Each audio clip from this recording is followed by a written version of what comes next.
get started. Hey, hello, I'm Maris Kreisman, and I'm so thrilled to welcome you tonight to another excellent virtual event at McNally Jackson. If you go to McNallyJackson.com and look at our events calendar, you'll see all the amazing writers and programs we're hosting in the coming weeks. So please keep an eye on the site or subscribe to our newsletter to hear more about what's coming soon.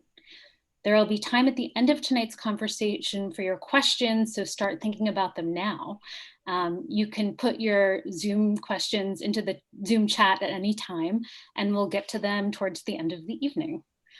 We're glad that even though we can't all be in the same room at the moment, we're still able to host events during this difficult time. As we've weathered the pandemic and reopened all 4 of our locations for browsing and shopping, indie bookstores like ours still need more support. And so if you enjoy free events like this one and want us to keep hosting more of them, please buy books from us. Throughout the evening, I'll post links in the chat to buy Jessica's book from us this evening. I'm so happy to help Jessica celebrate the launch of I Had a Miscarriage with Feminist Press. And I will read you her bio now. Jessica Zucker is a Los Angeles-based psychologist specializing in reproductive and maternal mental health. She's the creator of the I Had a Miscarriage campaign, a multi-platform effort. Dr. Zucker earned advanced degrees from NYU and Harvard. And tonight she is joined by Joyce McFadden, who is a psychoanalyst and author of Modern Mothering, previously titled Your Daughter's Bedroom, Insights for Raising Confident Women. Based on her study of 450 women in which women could talk about whatever was important to them, it was the women of her study who determined the book's topic, How Girls Learn About Sexuality from Their Mothers. She practices in NYC. It's such a pleasure to have you both here tonight. Thank you so much for having us. Thank you. So Jessica, first I want to say McNally Jackson, I love you. You are my local independent bookstore. My office is down the street, and I've spent money a lunch break spending money in your store. Everyone should get Jessica's book from an independent bookseller if you can. And also, Jessica, I was thinking that it was really lovely that this is a McNally Jackson event, because the first time we met was just around the corner at Balthazar for lunch. Oh, yes. Yeah.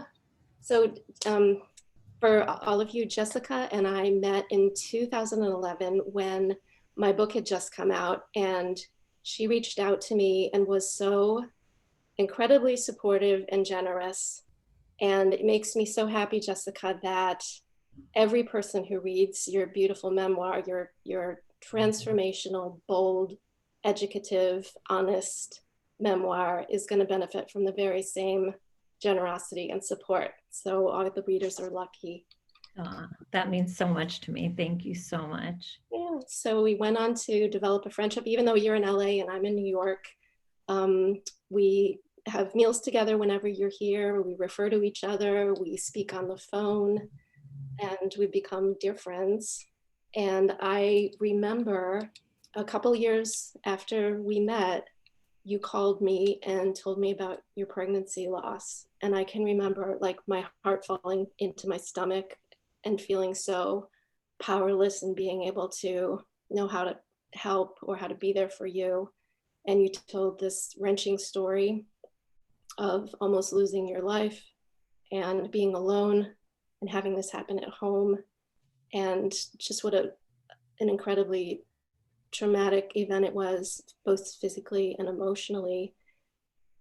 And when I was reading your book, I was remembering too how an additional layer that you maybe hadn't anticipated so much was how disappointing, or how much of a lack of support you got in the aftermath of it all, and how that really has motivated, I think, what ended up turning into this book. The sense of, I think when we think about people who aren't there for us, who might make insensitive comments or be sort of callous, we think about the jerk at work, but it's often the people that we love the most or trust the most.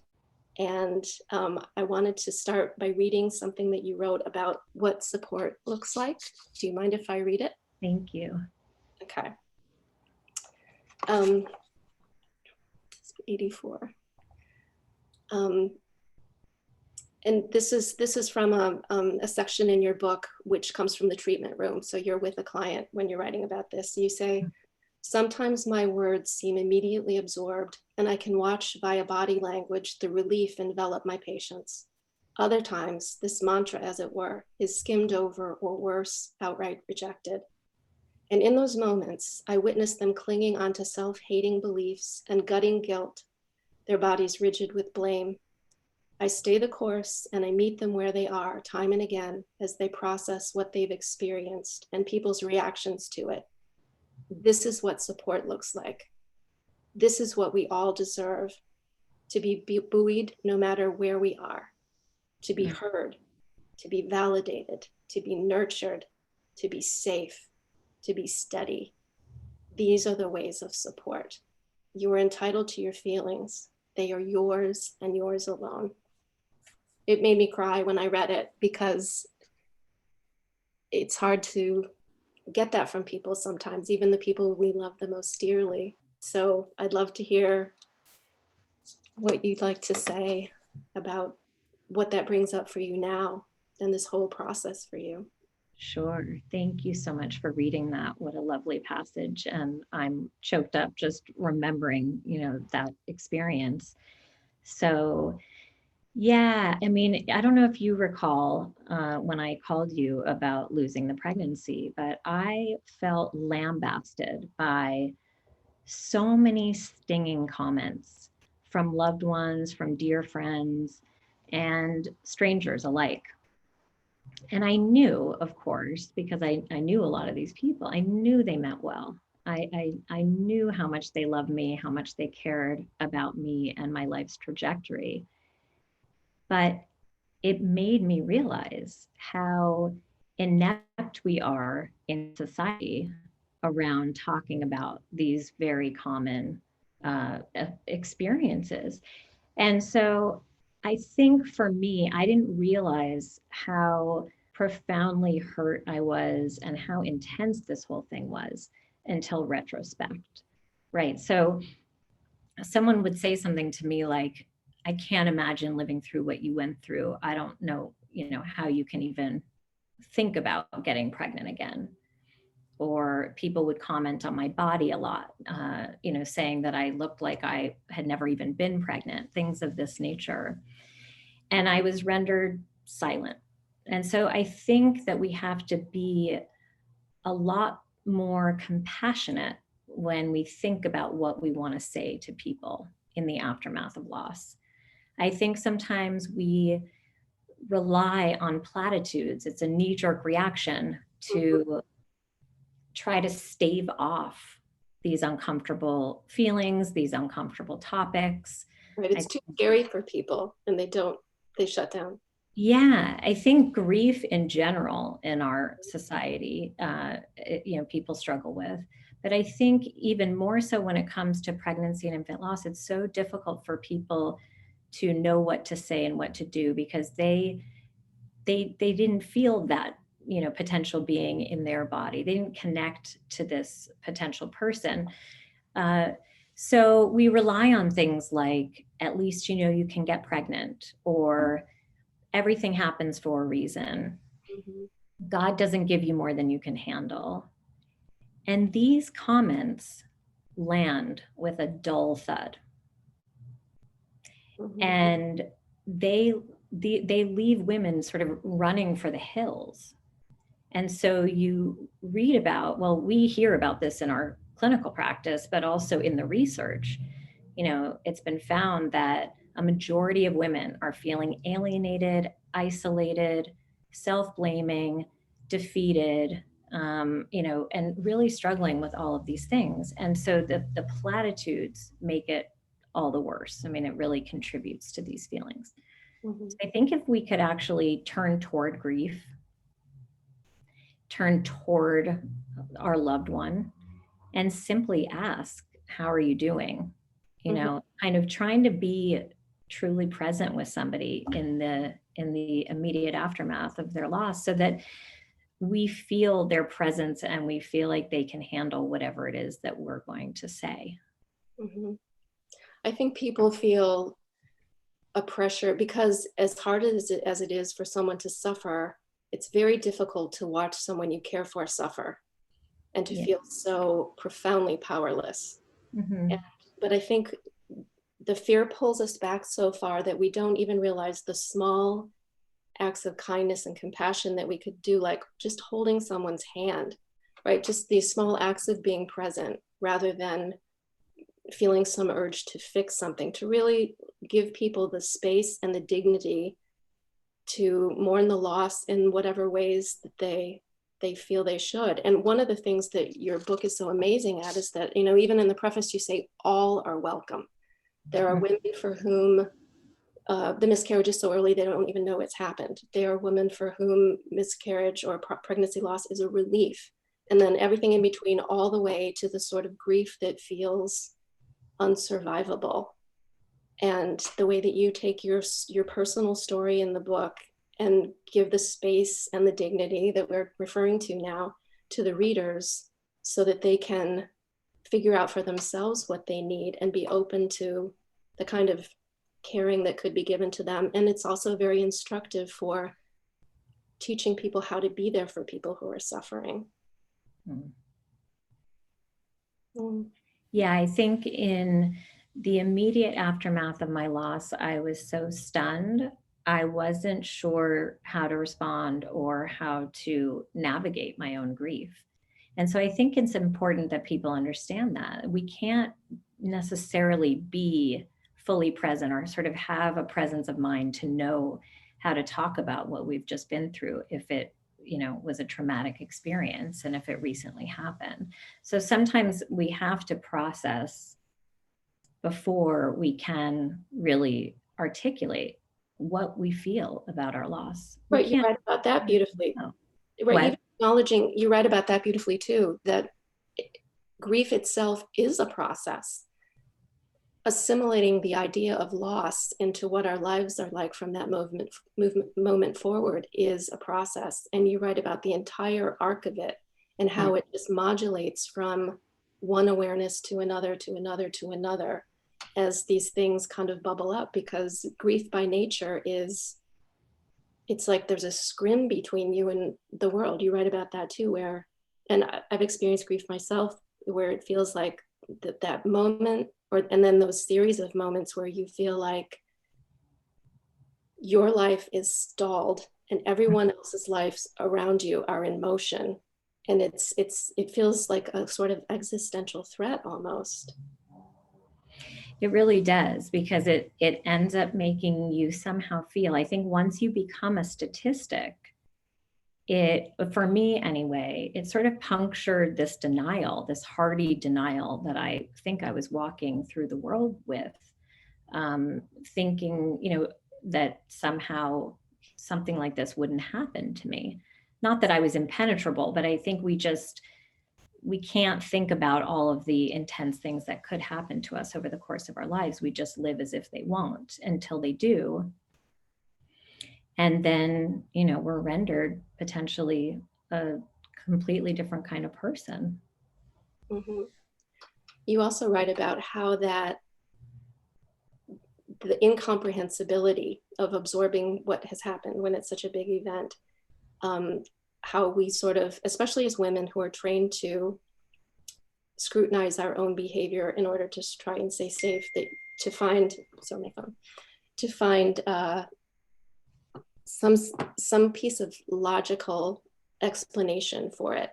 And can you talk about what you say in the book about that loss of control and how we sometimes turn it on ourselves in terms of guilt and blame, and how to process that? Yeah, so that's, again, unfortunately, in the research as well, that a majority of women are searching high and low for things in their behavior that may or may not have led to this, you know, a horrible outcome.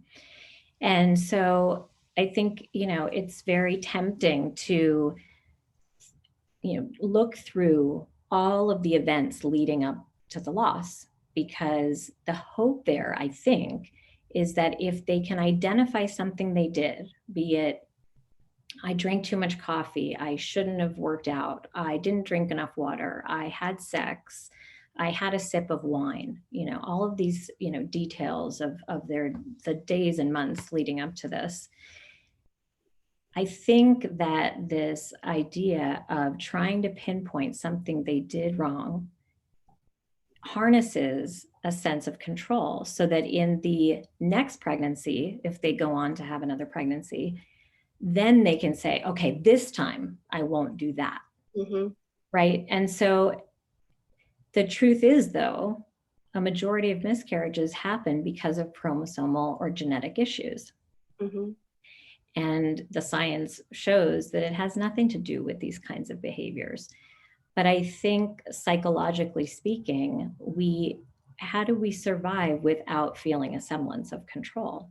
Mm-hmm. And once we are sort of rendered so vulnerable by a loss, we claw at control because we realize we really don't have much. I want to read what you wrote about that. This is another passage that made me cry. But again, this is sort of a description of the loss of control. You say, suspended in sheer vulnerability, wanting something so badly, but not having a semblance of control, nothing to ensure it will come to pass, is the place of humanity. Mm. These are the heart-opening moments we wish we could evade, but can't. That loss is human by nature. Being out of control is human by nature. And yet in these very private moments, we, in an effort to understand or make it never happen again, or even to sort of have a fantasy of traveling back in time to make it not have happened, right, we turn to blame or guilt. I think that's all the more reason that society, it's time for a zeitgeist shift with regard to this topic, mm-hmm. right? Because for those who go on to get pregnant again after loss, they are struggling with control perhaps throughout those 40 weeks without feeling like they can vocalize it because of the secrecy around this topic, because of the silence, because of the shame, because of the stigma. So if we were to talk more openly and candidly about the fact that 1 in 4 pregnancies results in miscarriage, and we normalize this conversation, perhaps then people wouldn't be turning to self-blame and turning to needing this kind of control and mm-hmm. turning it on themselves. Because it obviously just worsens the pain to think that somehow you did something wrong. But in a way, it also gives them potentially a semblance of hope. Like I said before, if they do something different next time, then they'll have a different outcome. Mm-hmm. But we just know that that's not always the case. And it's such a hard thing for, I think women are asked by society to carry so much blame, right? Like if there's an unintended pregnancy, a lot of the comments you rarely hear, oh, he wasn't wearing a condom. Why wasn't he wearing a condom? You hear, oh, she wasn't protected. Mm-hmm. Or right, we're used to being sort of having blame shoveled onto us. And so it's no small wonder, even culturally. So psychologically is one component of it, right? That's a sort of psychological construct that we put ourselves in to try and find meaning and logic. And then the whole cultural piece that makes it just exacerbates the whole problem. So I have a theory, or at least a burgeoning idea about this. And I wonder what you think of it. I don't really get deep into this in the book, but I do share about how I talk about my loss with my son. And I've since talked about my loss with my daughter as well. So my feeling is that if we integrated conversations about miscarriage into, let's say, sex ed curricula, for example, we wouldn't end up in the same place that we currently are, and along the lines of what you were just saying. If we learned early on that not all pregnancies result in a baby, and that some people struggle to get pregnant, because as it is right now, sex education is so focused on scare tactics and making people think that, you know, if they look at each other, they'll get pregnant, or if they sit on a toilet seat or whatever. But if we integrate it into the conversation, how normal this is, my hope is that when those kids become adults, they won't be quiet about these experiences. I don't know. What do you think about that? I mean, well, I think it's great. That's the back end, but I also think it's great on the front end that it also gives them a chance to prepare, right? yes, Rather than to be blindsided. right.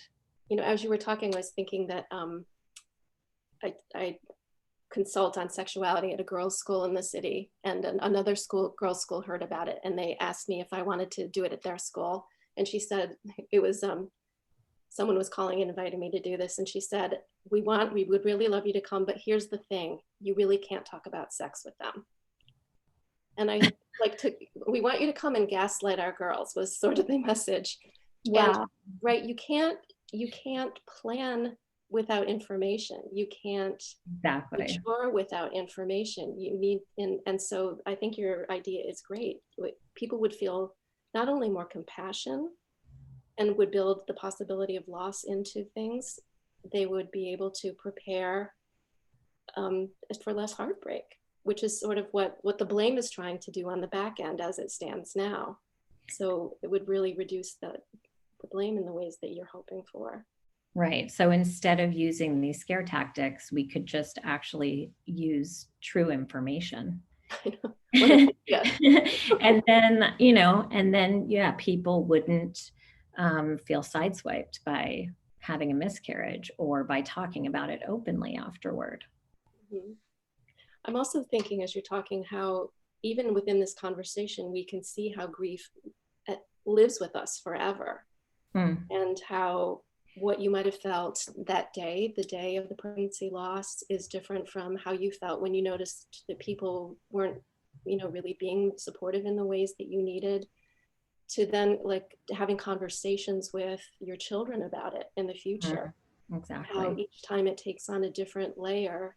And yet another, there's so many fabulous things about this book, but another one of the things that I like is that the way you write, there's a commemoration of each of those phases, because each of them has profound meaning in the living out of a life, right? Losing something that you have hoped for, or even losing something you're relieved to have lost, is a part of moving forward and living your life. And you capture that so beautifully. Thank you. What I wish that I could have integrated in these pages, but I had already turned in the book, was the fact that I'm speaking openly now with my 7-year-old daughter. So she's the pregnancy that came after my loss. And my son and I spoke about it a couple of years ago. But now to hear her shout out to a friend, you know, my mommy has a book coming out. It's called I Had a Miscarriage. And she has no shame in sharing it, right? I mean, she's just unabashed and proud and beaming, and she knows what it means. It simply means, you know, the pregnancy didn't work out. It's exactly what you said. Like she'll grow into a fuller understanding as that happening. Right.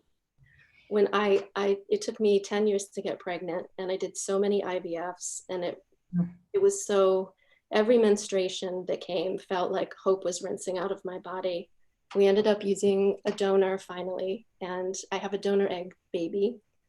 And then when she was like 1.5 or 2, we went to do it again with the same donor, and I miscarried that pregnancy. And I had nothing left after that. And when my daughter was it lasted so long. From the time my daughter was like 5 to 10, she would just, you know, beg for a sibling. And it was like a knife in the heart. And it was a revival of that loss. And it's, but then I was able to explain it to her, like my explaining to her what we had gone through, and doing it incrementally in age appropriate ways, like you're doing with your kids. It changed what having a sibling meant to her. It wasn't that I didn't want to, or that we would deny her that, or that we didn't want one, but it introduces the complexities Yes. Again, just in the living out of a life, in particular, the living out of a woman's life. That's right. Yeah, just last week, my daughter, out of nowhere, I mean, this is what 7-year-olds do, turned to me. She was drawing and she just looked up and she said, "Mommy, what's the most pain you've ever been in?" And here I thought, oh, this is a psychological wizard. Like, how is she asking me something so deep and soulful? And I paused because I did want to think about whether or not it was appropriate to share with her, of course. And I said, "Well, sweetie, my miscarriage is the most painful thing I've ever been through." And she said, "Well, no, I mean like the biggest ouchie." She meant like the most, profound boo-boo that I had ever had. And in that moment, though, I decided to stay the course. And I said, well, actually, my answer remains the same. My miscarriage was my biggest boo-boo. And we've already talked about it. So she already knew about what I was, mentioning. And I also wanted to invite this into our daily conversation in this way, to be honest, that physically it was also so excruciating as well as emotionally speaking. And I wanted just to see what she would do with it. And then she said something like, "How old would that baby be now?" or whatever. So it's like, without the shrouding of silence and stigma and shame, we can talk about this so fluidly. And it's just so beautiful to see her genuine interest in discussing it and understanding, the simple facts about it and also the complexity. It also makes me think about, again, just how it modulates from conversation to conversation or awareness to awareness. And I think that's comforting for women who are going through recovering from pregnancy loss right now. Like right now they're in the throes of, either tragic mourning or trying to connect to a baby who eventually came and still and not having had any time to recover from the loss of the pregnancy that preceded it. And just knowing that heartache a transformation will take place and some sort of movement forward will occur, even if it feels like in those moments, and you write about that too, that it feels like you're just there forever. You are just trapped in that really dark fog and feeling very alone. Which brings me to another thing that we should talk, if you wanted to talk about, that these things are happening, even if they happen with your partner, even if your partner is in the room as you're actively having a pregnancy loss, it's happening in your body. And there is an isolation that comes with that, right? You are the one feeling the feelings. You are the one going through that process, which isn't to say that the partner isn't going through a tragedy. But how do you handle the space between the observer and the person to whom it's physically happening? Yeah. I mean, that's such an important question. And I still struggle to figure this one out. I mean, as you know, in my book, I get very raw and candid about my experience. So I was 16 weeks along in my second pregnancy. My husband went off to work. He dropped my son at preschool on the way. And I had started spotting a couple of days before, but went to the doctor and everything looked perfect. But the night before my loss, I was roiling in pain, which I now understand, I was actually in active labor, but I had no idea because the heartbeat was still there and everything looked fine. And so they left the house for the day. And eventually I decided, you know what, I got to take myself to go see another doctor and get get some more feedback on what might be going on. So I was trying to get myself dressed. And it almost felt like a panic attack, but now I realize it was just transition, that last kind of part of giving birth.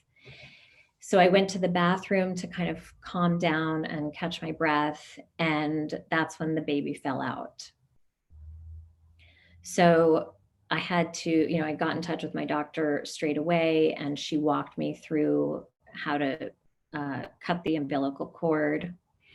And then I promptly began to hemorrhage. So my husband, meanwhile, was speeding home, but I was alone when this happened. And so he came home to this gory mess, and seeing this little, baby, this little fetus on a towel next to me. And here I am just constantly bleeding.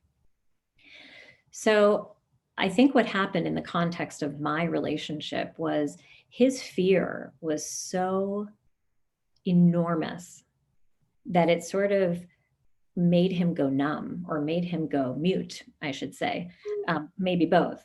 But it was like I couldn't access him. I mean, we were talking, of course, right then. I mean, he came home and we got things together, and we went to my doctor's office and did what we needed to do. But in the subsequent days and even weeks, and again, I get really into a couple of these examples in the book, I felt like I was alone in the context of our house, even though he was right there beside me. And because I was already a mother, I needed to kind of keep it together and muster some energy and poise to get through my days, and to model for my son that, his mommy didn't just lay in bed all day.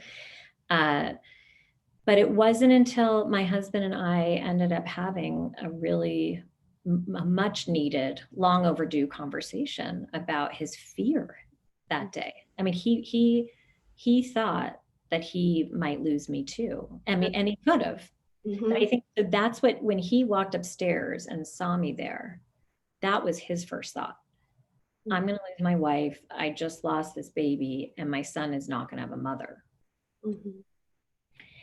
And so that for every couple, it's very different, the ways in which they communicate after loss. In the context of my clinical practice, I hear so much about what you're talking about, this chasm that can grow.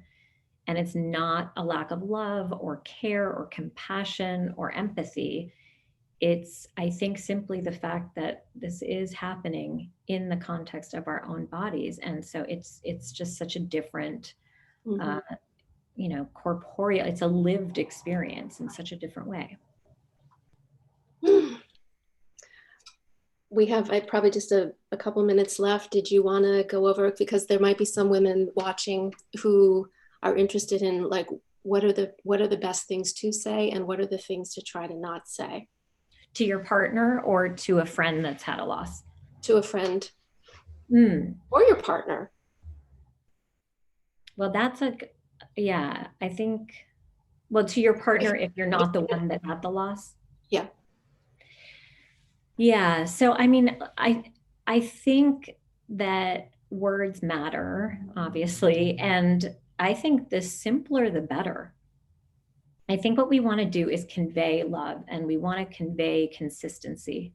And so some people may not need you to check in 6 weeks, 6 months, 6 years after a loss, but others might.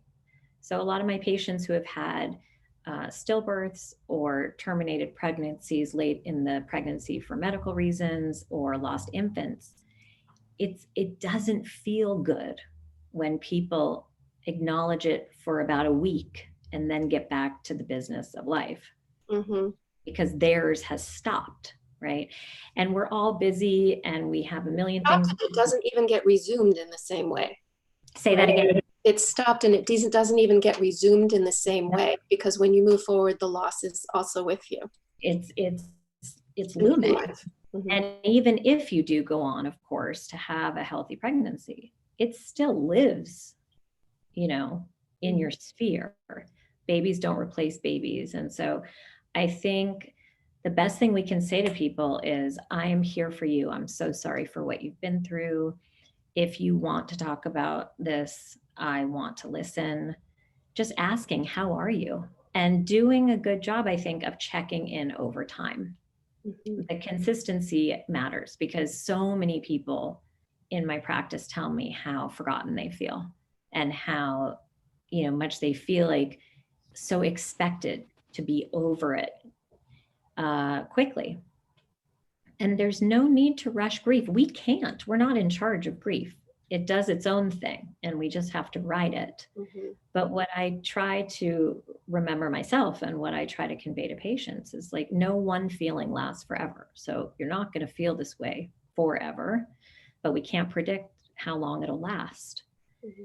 So steering clear of, trying to quote unquote fix people or looking for silver linings, doesn't usually help.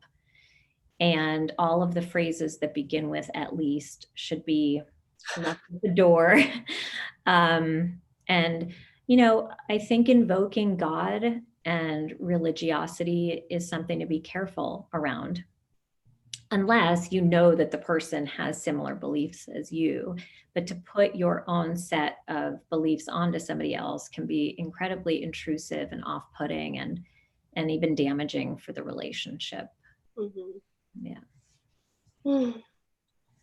I love this memoir. And I also want to say how I think it's greatest. There's so many assets, but to me, the greatest asset is the bold honesty that you use, especially as a clinician, right? Because the lore is that clinicians don't self-disclose anything. And, the more psychoanalytic theory develops, the more we realize that it, as you say in the book, like it's about the relationship.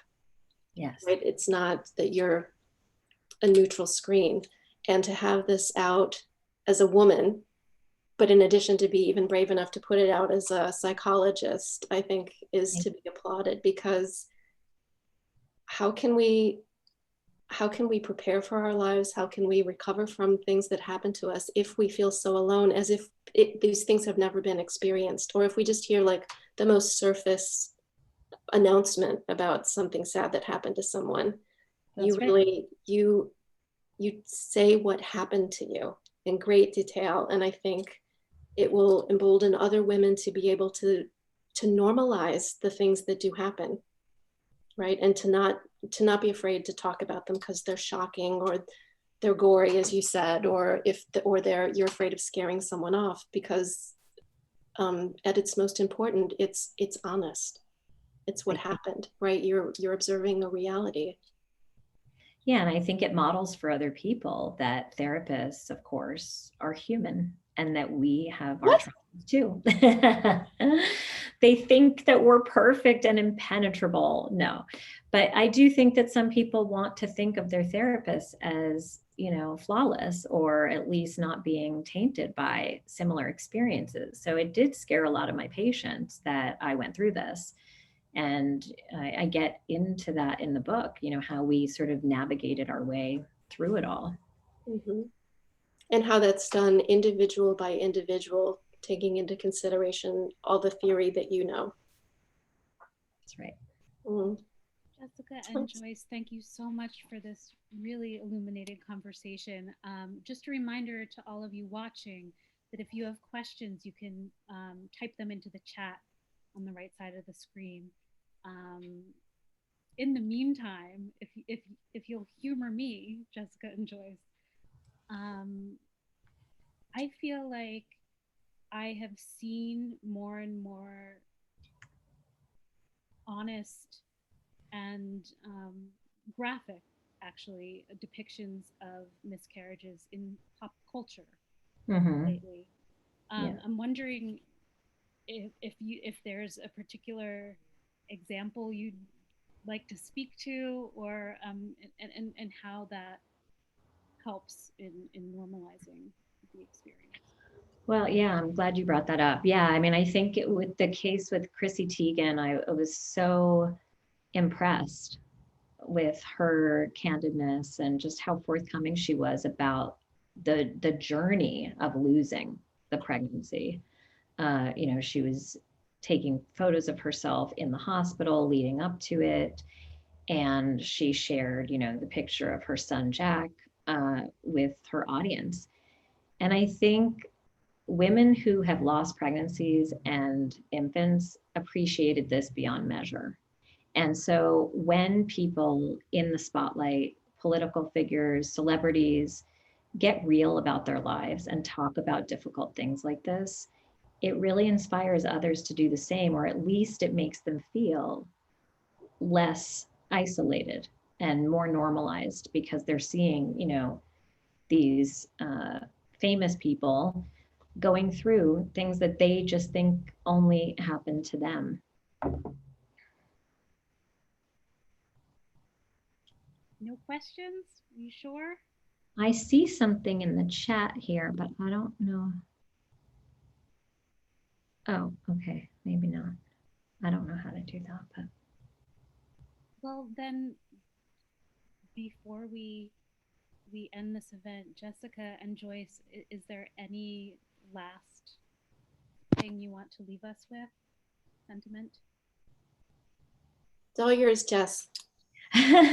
Well, I don't know what to say because I don't know what people are, you know, needing or wanting to hear. But if you've been through something like this, it might sound trite, but I just want to reiterate that you're not alone, that you did nothing to deserve this, and that there is a global community of women who understand. And I found actually that social media has been a wonderful place to truly connect and feel seen and heard. But of course, there are several other places that that can happen. But if you're grieving, grief is normal.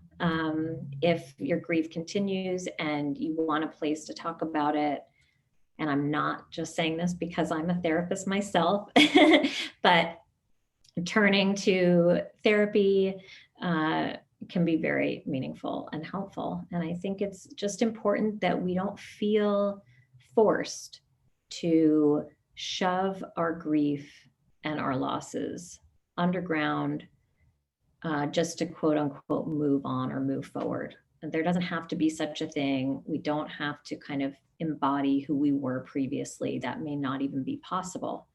So I think the sooner we understand that and we sort of lean into grief rather than trying to stave it off, the sooner we get through it. Mm-hmm. Thank you so much. Once more, I Had a Miscarriage is available for sale from McNally Jackson. Check the chat box, you can find the link. Thank you both so much, Jessica and Joyce. And thank you so much for having us. Thank you. Good night.